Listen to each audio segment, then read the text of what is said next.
No superstar addition for the Phoenix Suns this offseason, but I think fans everywhere are wondering where do they go next? You will hear it straight from Arizona Republic Phoenix Suns beat writer Duane Rankin on today's episode of Locked On Suns.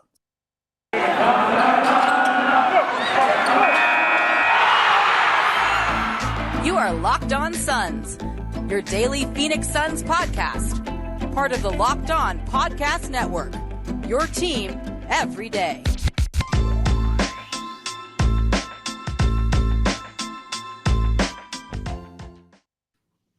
We are back. This is Locked On Phoenix Suns. We are part of the Locked On Podcast Network, and I'm your host, Brendon Kleen, a credentialed media member covering the Suns for the past 5 seasons and a writer at Suns.com and Dime Magazine. Thank you for making Locked On Suns your first listen. We are everywhere. We are free. Hit subscribe or follow on whatever platform you're finding us on, especially YouTube, where we are publishing our shows every single Monday, Wednesday, and Friday right now. Drop a comment if you're finding us on YouTube right after you hit that subscribe button, telling me where you think the Suns go next or your thoughts on what our guest today has to say. He is Duane Rankin, the Suns beat writer at AZ Central and the Arizona Republic. Before we dive in with Duane, today's show, guys, brought to you by BetOnline, which has you covered all year long with more props, odds, and lines than anyone else. BetOnline, where the game starts. All right, Duane. So I appreciate you joining us today. We'll dive right into it. I think Suns fans were, just like the rest of everybody, strung along a little bit by this Kevin Durant situation. You've written a little bit about what this aftermath could look like. We're going to be in the training camp schedule before long. How do you think the Suns are thinking about what comes next for them in terms of building the roster, in terms of continuing to keep this culture intact? What happens from here? I think options are still open. I think what we've learned about the NBA is you can make a move right before a trade deadline that can impact your team. Last year, Dallas, Spencer Dinwiddie. You can still do stuff. And then you got to stick to what you got. And then by that time, you'll know where you're at. And if you need to do something, then you do something. If you don't, if you feel like, okay, the Suns, even if they thought they could have did something last year, it just wouldn't have looked right considering the kind of season they were having. Like, why would you shake that up? So, but if they're at a situation this year where it's not going nearly as well, or even if it's going well and they're like, well, we're still missing this, or we're still missing a wing player, we're still missing a big because this big didn't work out, or whatever it is, they can make that move, right before the trade deadline and get right back to going up a certain level or taking their team to another level. I mean, the idea of them staying the same, I think because a lot of teams made moves, it just looks like, well, the Suns didn't do anything when they were actually trying to do something. It just was, the Nets wanted more than what obviously no one was willing to give up. And so, it was one of those deals. So I think that you have to still keep options open. You can't just go in thinking, oh, we're going to keep the same team together and then we're going to, because you just saw what this team just did in the playoffs. They struggled with New Orleans and they lost to Dallas. So you still have to keep options open. Well, it's an interesting question, right? Because James Jones has been a guy, I think, who has, I think it's fair to say he's frustrated some fans in terms of not doing things. Like you see, I think of the Clippers, I think of the Thunder, even not always even great teams, but there's teams that tend to always be changing things up. And then I think there's teams that don't. And I think Jones he's only going to make a move when it really makes sense. So I think, there were a lot of fans who felt like even at the deadline during a franchise best season last year that the Suns should have done something. And obviously hindsight's 2020. We can all say, yeah, it would have been great to have such and such player in that roster by the time the Dallas series came around to fill such and such need. It's impossible to know if it would have made a difference, but not doing anything is just, it always looks worse, right? It makes it seem like they didn't try or they didn't poke around as much as they could have. But I think there's something to be said on the other side of that for only making moves that you think are going to be good culture fits, are going to be good system fits. And I feel like that's what James Jones does. You even look to this offseason. I don't know about what he has permission to spend in terms of the tax mid-level exception that's still sitting there unused for the Suns, but just these three minimum players. Even last year, the summer before, he's adding Jay Crowder, who's an exact match for what they needed. He's adding JaVale McGee, who's an exact match for what he needed. He doesn't really take unnecessary risks or unnecessary swings. Do you think that mentality has to change at some point where, because this is now going to be basically year 3 with this group, that it's maybe worth just switching things up for the sake of trying something different? Or do you think his mentality will still be, this is working, why mess with it? Probably the latter. I mean, he could do something, but then you ask yourself, okay, how much do you want to go over the cap? How much what are you willing to go over the cap for? What kind of player are you willing to do this for? Because when you do that, then it becomes, okay, wow, okay, you did this because of this guy. You did this because you felt like you needed this for your team. So I'm not necessarily so sure that obviously they have a culture. Obviously it's something that they have prided themselves on. But at the same time, it's like championship teams we've seen, they've done what they felt like can push them to that next stage. And sometimes you have to take a chance. And if you keep yourself in championship contention, the odds say that he won't do that. But maybe he probably needs to do something because they are in championship contention. And that, hey, let's take a swing and see if this can get us there, because we've tried this the other way and we've gotten close. Again, when you look at Phoenix, when you were 2 wins away from winning a championship, and then you were the number 1 seed and you had the best record in the entire league, and you set a franchise record for wins, it's hard to say, well, you should shake this up. And that's where they're at right now. It's like, what are you willing to do? What are you willing to give up to shake this up, to think that that's going to be what's going to take you over the top? That whole idea of being close, it's harder for that team to do it. That team that's far away, that has to do these steps, make these moves to get even in the same conversation with the Suns right now. One of the other things I think that has been on my mind just watching what fans are saying and thinking about is the idea of, if you're going to event like I think you're right. I think you are mostly on the same page as how I've been looking at this, in terms of you probably can't afford to, in game 1 of the first round, have almost exactly the same rotation as you did game 1 against the Pelicans. But I don't necessarily think, unless it's Kevin Durant again, when that situation maybe goes south, setting that aside, I don't think you can assume there's going to be some home run move between now and April, right? So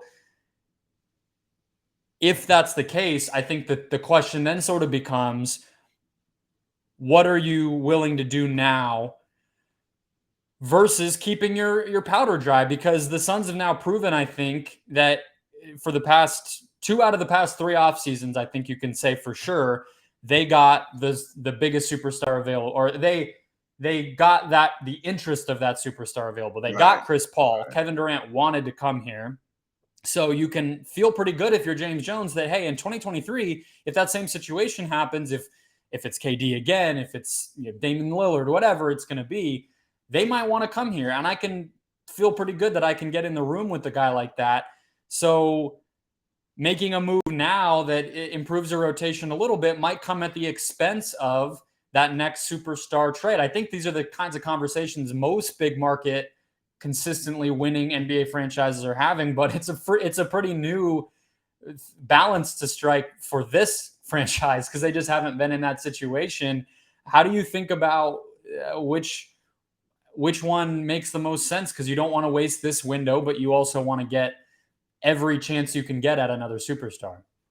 Well, I think the Suns are a big market team. I mean, we're in the 5th largest city in America, right? So I hear what you're saying. I think the whole small market, big market deal, and sometimes that gets overstated a little bit, but I get your point. I do think that when you're looking at who's tradable, because we know Booker is not tradable. They're not trading Booker. We know Chris Paul not trading Chris. DeAndre, obviously they can, but then he can veto the trade for a year. So I'm curious to see where they're at January 15th. Yeah, that's going to be a very interesting part of the season. Like, where are they? Where is he?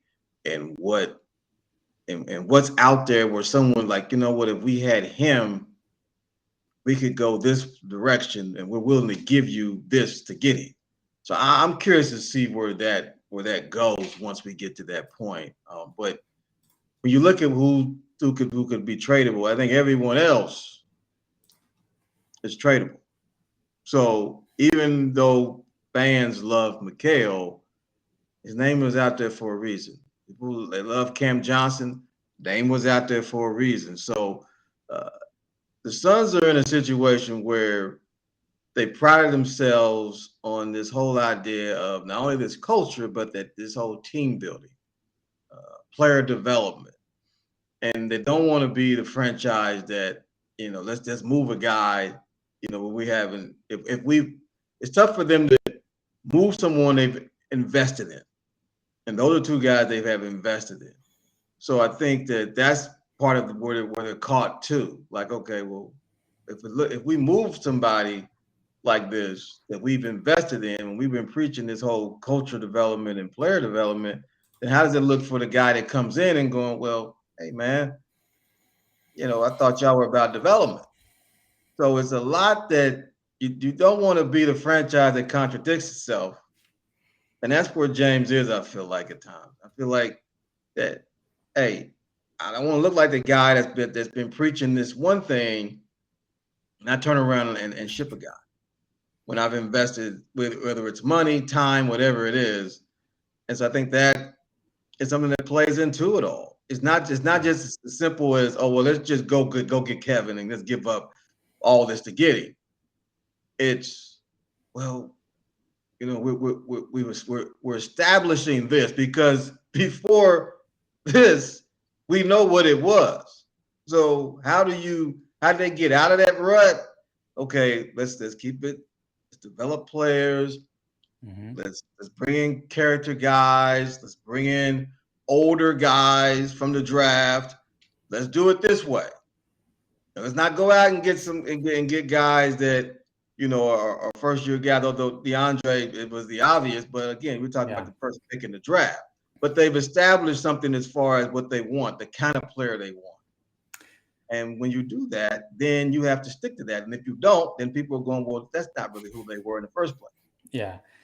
Well, and to your point about the investment, I think it's one thing too to be able to kind of like uphold your principles. It's another thing to continue to have your commitment to it's the actual guys who got them here, right? Like they're still here. It's not like this, the Spurs where it's like, this is what we're about as a franchise, but individual guys might come and pass over 20 years and I'm Greg Popovich and I've like earned that. It's like, no, Mikal, DeAndre, Cam, these guys were the actual guys who were here before and then got them through that point. So I do think there's something to be said for at the very first chance of moving them.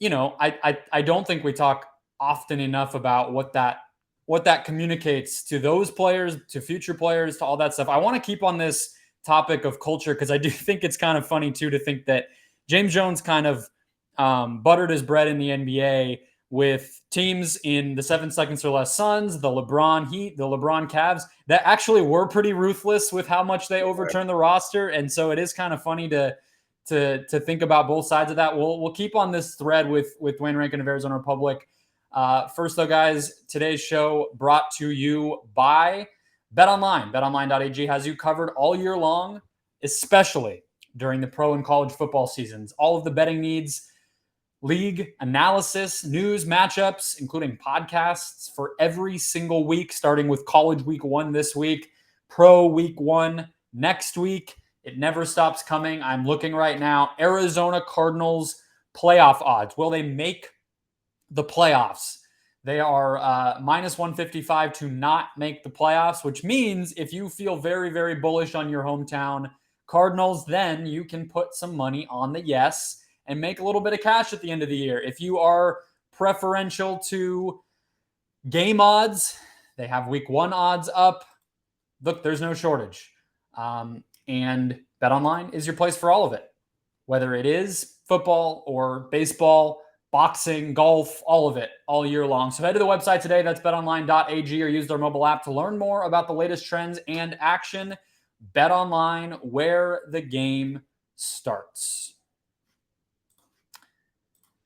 All right, plugging back in here with Duane Rankin of the Arizona Republic, talking about culture, because Duane, I think the obvious ramification of all of this, and Monty Williams gave not the most revealing interview ever, but he was on the radio on Sirius XM late last week, talking about some of this stuff. He gave an interview about DeAndre and his relationship there back when DA officially signed his new deal with the Suns to Mark Spears of Anscape. So there's been some moments, and Monty said all the right things. That's no surprise. He's always going to be the type of guy that does that. But what do you feel like the temperature is going to be when everybody regroups here in a couple of weeks? And obviously some of that's already happening, but that first meeting when these guys get in a room, when camp starts and they, start talking about the mission at hand for 2023, what do you think that will feel like? Not only with the trade situation with KD, but also still, we can't forget coming off that Game 7 loss. I think it's going to be a very interesting conversation on multiple levels. But the 2 or 3 biggest things are, one, just, how do they approach their last game? Last year they approached the whole idea of, we lost in the finals. This is going to be fuel for this year. We were right there. We should have won a championship. We didn't. Okay, let's make amends. And then they were on this mission to get back to the finals, and that was established probably on the day 1. Okay, we're going to get back to the finals. So how do they approach it now that they didn't get? Not only they didn't get to the finals, but they basically got embarrassed. The last game of the season, they played their worst game of the season and the most important game of the season. So how do you move beyond that? Do you address that? I think that's a decision that they have to make. If you address it, and how much time are you spending on this? Are you spending a lot of time diving into that whole emotional part? Or do you go, well, you know what, look, man, a great year, and, that was just one game. And so, we know what we're about. We know what we're capable of. Let's go out here and try to have the best season we can. Because you're not only you're coming off, and not only are you coming off that loss, it was a loss in a historic season. So how are you weighing all of that? And then you have to address the emotions, not only of that, but just how that looked with Ayton.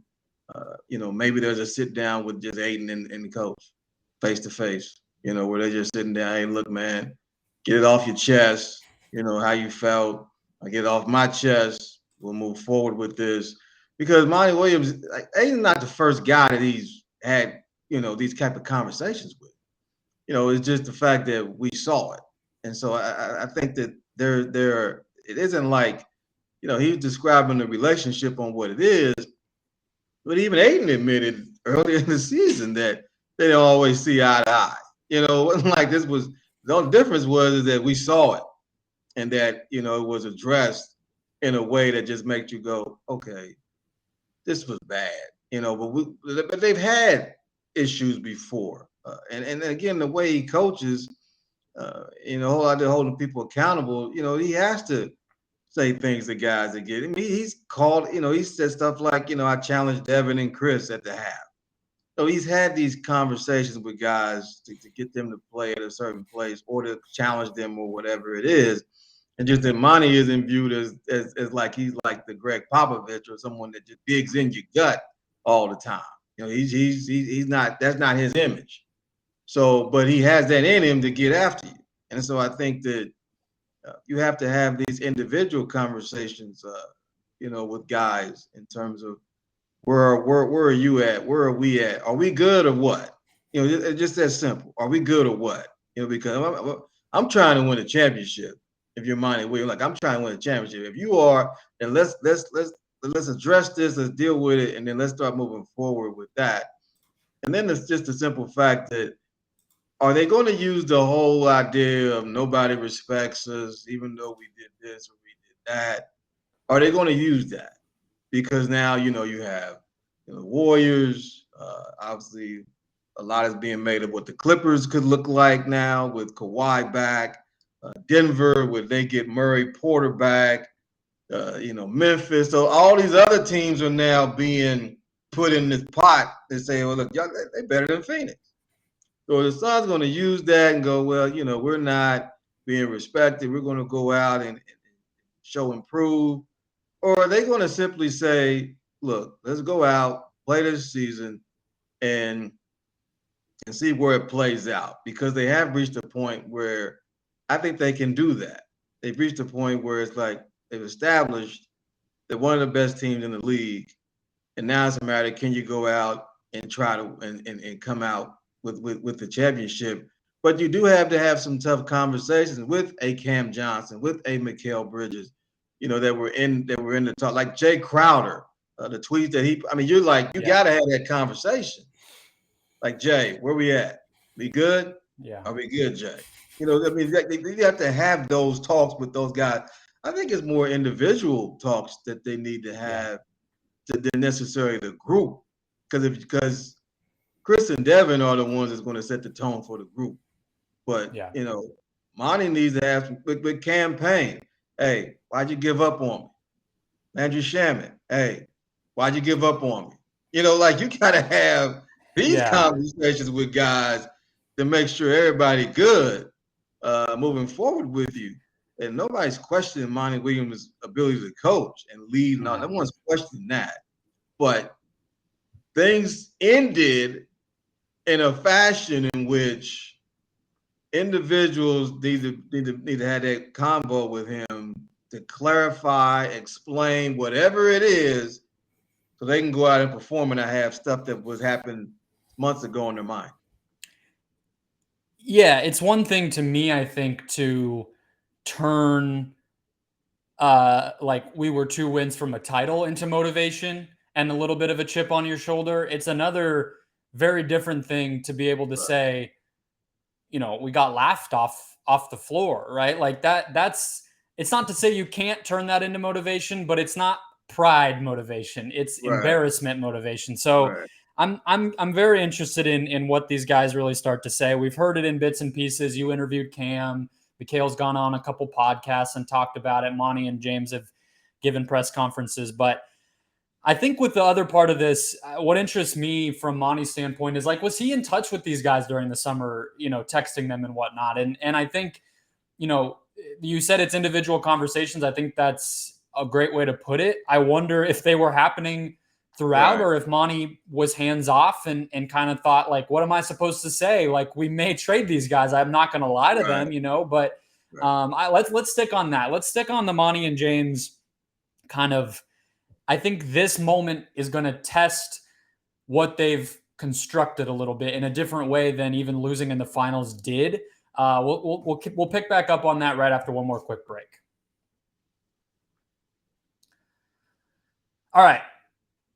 Monty Williams, Duane, I think I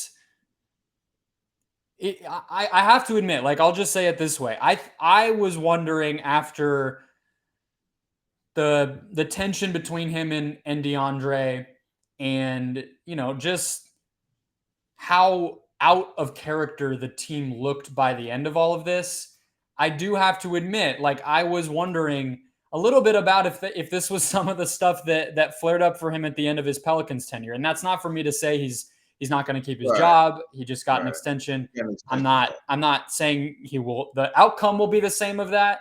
But in terms of pushing the right buttons, it's such a ridiculously hard thing to do as a coach. And he has been so open about, I push guys too hard. I don't think my message was always heard because I wasn't approaching things the right way. He's had some specific examples he's given us about just being kind of a pain in the butt with, like, you can't wear a hoodie to practice type of stuff. Right. But he's also been, right.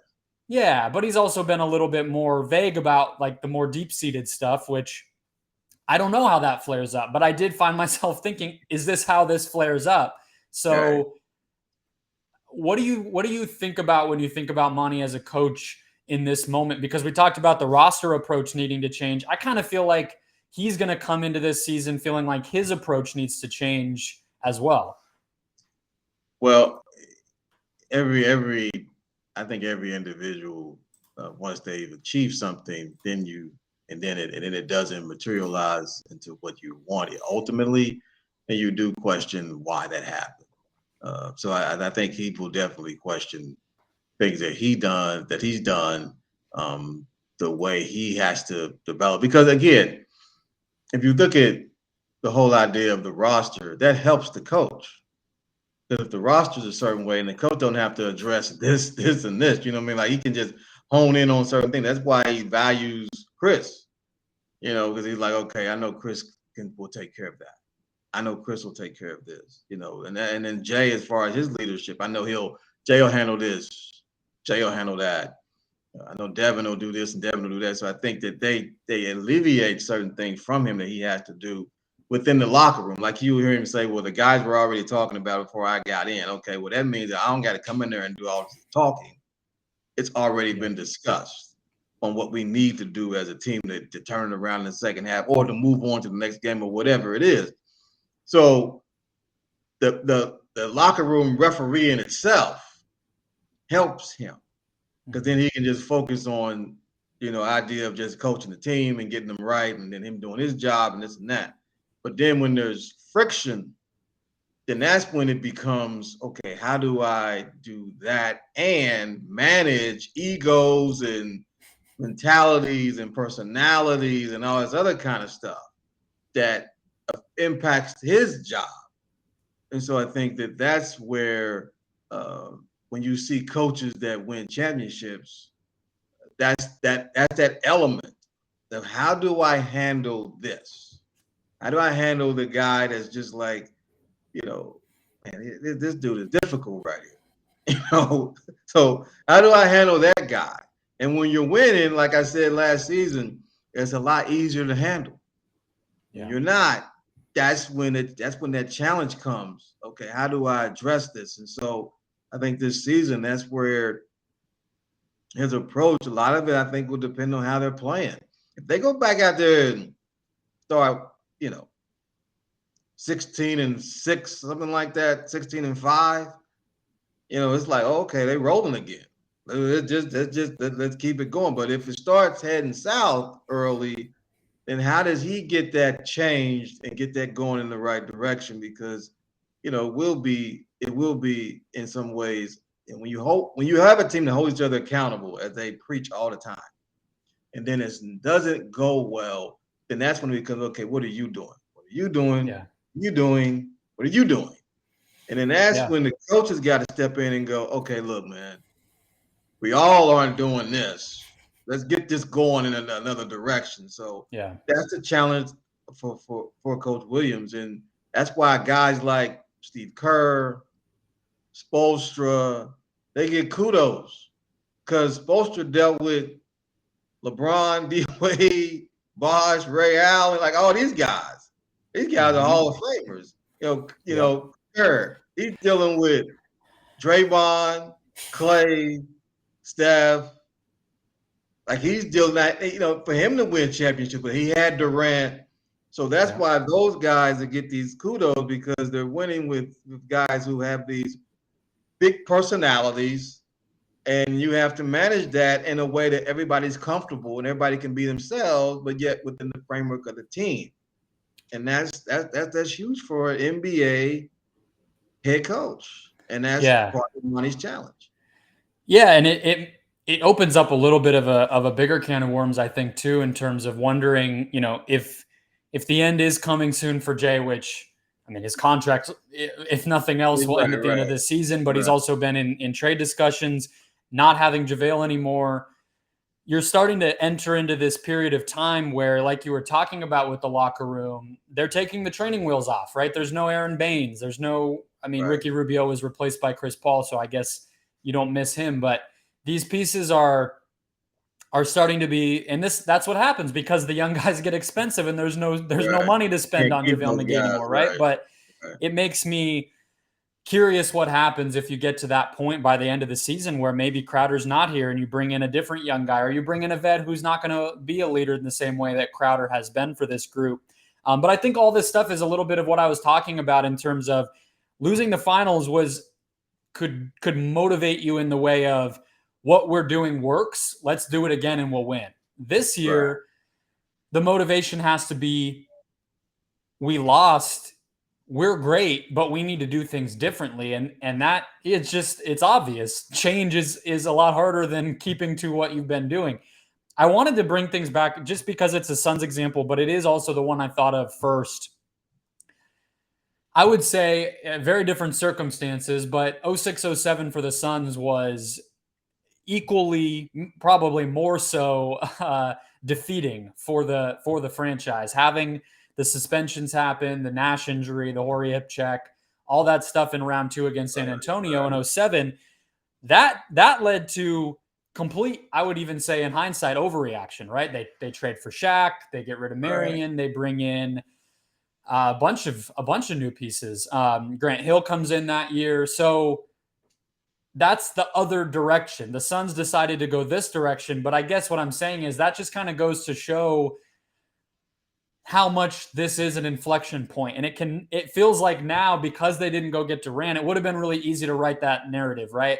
They lost, they went and got one of the greatest players of all time. Is that going to be what it takes to get them there? That's a Sports Illustrated cover story right there, right? But like, this is different now. And I want to bring it back to the point that I made about James Jones too, because he was on a team where, yes, okay, LeBron was going to stay put. Kyrie, Kevin Love, Dwayne Wade, Chris Bosh, those guys were going to stay put. That, in this case, is the book and the Chris Paul of it. But everything else changed all the time. So I don't want to make it seem like Jones is hesitant to make moves. I do wonder if that period of time kind of educated him about the risks of doing it that way. But I guess my main point in all these different comparisons is there's no right way to do this. So I do feel Suns fans feeling like, because they didn't get plan A accomplished, they didn't get Durant, that somehow this was like a failure of an offseason. And what I've been trying to say is your fallback option, what you're falling back on is something that has worked pretty darn well for 2 straight years, verging on 3 straight years at this point. So I want to ask you in closing a little bit, do you think this team can still compete for a championship as constructed, or do you feel like they've kind of been figured out a little bit and that roster change is necessary? Well, just really quick, the whole idea of how they respond to the season is they chalk up Game 7 as just an anomaly and it just happened, or they say, well, man, we need to do some stuff. And I think that when Kevin Durant, wants to play for you, that just put everything at a different level. And so there was like, and this guy wants to be here. Y'all can't make this happen. This guy wants to be here. Like y'all cannot make this work. Y'all just can't. And it just, knew a third team was going to have to be needed. And then we all know what obviously the offer sheet in the Pacers and that basically threw a monkey with the whole thing that they couldn't just say they can go for nothing. So that we get the things that happened that help prevent that from happening. But it's still, you couldn't pull that off. That's how the fan is looking at it. And so the fallback, again, as you just said, okay, this is what they have. They have all NBA player, all NBA backcourt, all-star backcourt. They've got a big man that could potentially be, top 3, 4 centers in the league. I mean, if Jokic and Embiid are 1-2, 2-1, however you want to, whatever tickles your fancy.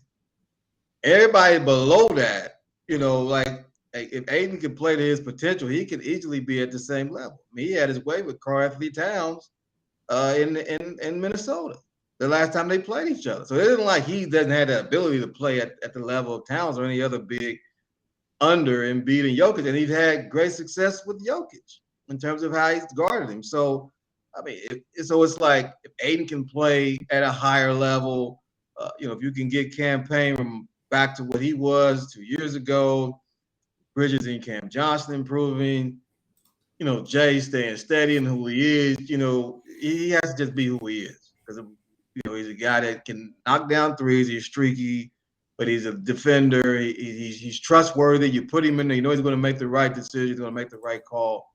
So as long as you have those guys, obviously you're talking about Biyombo, and then the guys they added, I don't know how much they can contribute, but I'm interested to have Damian Lee where he fits in if he can be someone. And then Saric is, I went back and watched a couple of the games he played in FIBA. Hey, he looks good. I mean, physically, he looks great. I mean, he looks about as good as I've ever seen him look physically. I'm talking about going back to his rookie year. And his shot looks there. He looks fluid. So there's a lot of things that if you're a fan to like about the team. The fan just can't get out of their head if they lost Game 7 by 33 points. So can they compete in the West? Sure. They're right there with Golden State, I feel, because they have matchup advantages, just like Warriors have matchup advantages. So I think Bridges actually does a pretty good job on Curry. The key is, Clay is going to be a year in, and so you might be dealing with a different animal now. You might be dealing with something that regardless of who you put on him, he catch fire, he can get 40. So you have that. Obviously, the Warriors being defending NBA champions. Memphis, I thought the Tyus Jones. Look, I'm just going to look. I wrote about it, but I thought Tyus Jones would have been perfect in Phoenix as a backup to Chris for a couple years, and then or even for a year, and then say, "Look, it's you go." You'll be our starting point guard, and I think that would have been ideal. But obviously, he returned to Memphis, and then you got Ja in that group. I mean, they're only going to be better. The whole continuity part that the Suns benefited from. The Grizzlies are about to do the same thing. And so you have that, and then the Clippers. I mean, look, man. Kawhi, I'm sorry. I see all these things where people put out, well, this person has scored more points in his career than Kawhi. And I'm like, look, man, I don't want to deal with that guy. That guy is, when he's on and he's pain-free, he's top 5 in this league, in my opinion. Yeah. So the Clippers should be better simply on him alone. And then Denver, we know what Denver was. Jamal Murray was the Suns' killer. Like, he would go out and just have these huge games against Phoenix. And so just those teams right there, and I haven't even said Dallas yet. Yep. So Minnesota. Or Minnesota. I mean, we don't know what that's going to look like, but I got teased this summer because I was joking around with some of my buddies. They were talking about Towns, and I was like, well, Anthony Edwards is the guy. No. I said, Anthony Edwards is their guy. He's their guy. He's their guy. I said, he's their guy. So just that alone. Yeah. And if you can make your way out of that, Boston, Milwaukee, yes, Miami. I mean, Philly. Yep. So if they're able to win a championship after coming off, if they're able to come off the mat of a Game 7 the way they did and go on to win a championship, all will be forgiven. Yeah. Anything short of that, they're going to hear for another summer How come you didn't go get Kevin Durant and try to go get him now? Because Yeah. ain't like his mind is gonna change in a year and go unless the Nets happen to win a championship. But if they come up short too, Kevin probably still gonna want out. So I don't see how that changes just because of a year. I don't see how that changes because if the whole thought is he had too much on his contract for them to move him. The fewer the years go by, the more he probably will, that they can make the move easier to trade him. Well, I mean, yeah. Well, look, like Eric Gordon, people were saying the Suns should have gone and gotten him when they lost Game 7, right? So, yes, we can all be completely sure that if the losses pile up in the regular season, if they underachieve in the playoffs again, there will be a lot of that revisionist history, frustration, etc. I will just say to round us off here, I'm not a smart enough. I don't do science or any sort of physical therapy or any of that for a living. But I can tell you that it's now 3 years in a row where, setting aside absences due to COVID, injuries are going to decide things again. Right. We've been saying this for years, but I agree with you on Kawhi. I think when he went down at the end of that second round series right before the Suns ended up playing the Clippers, he was the best player in the playoffs. Like, you were doing nothing to stop him as an offensive player, and he was defending Luka Doncic. So, but it's not just him. You just went through the list. This is going to be decided by injuries again. But I guess from the Suns standpoint, the benefit of that, or the bright side of that, is they didn't sit by and watch another Western Conference team get KD or stack up in some other, Kyrie's not a Laker, right? It would have been worse, right? It would have been very much worse. And so I think that's something they can feel good about, is whether it's the group they have right now or that group plus a little bit more in the way of a trade, they're going to be right there like you just laid out, and they have no reason to believe that they're going to suffer unless guys get hurt or guys play worse. But aside from Chris, I don't think there's anyone you would expect that for. So that's where things stand. We're headed into training camp. Before long, you can read Duane's coverage of this team over at AZ Central Sports at the Arizona Republic, if you are a print type of reader. And we'll be back on Thursday, guys, right away tomorrow, rounding out our week with Dan Bickley of Arizona Sports.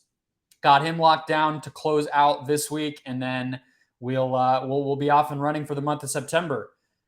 Subscribe, follow wherever you're listening. A big thanks for making Locked On Suns your first listen. Now go make Locked On NBA your second listen to catch up on everything else going on around the league.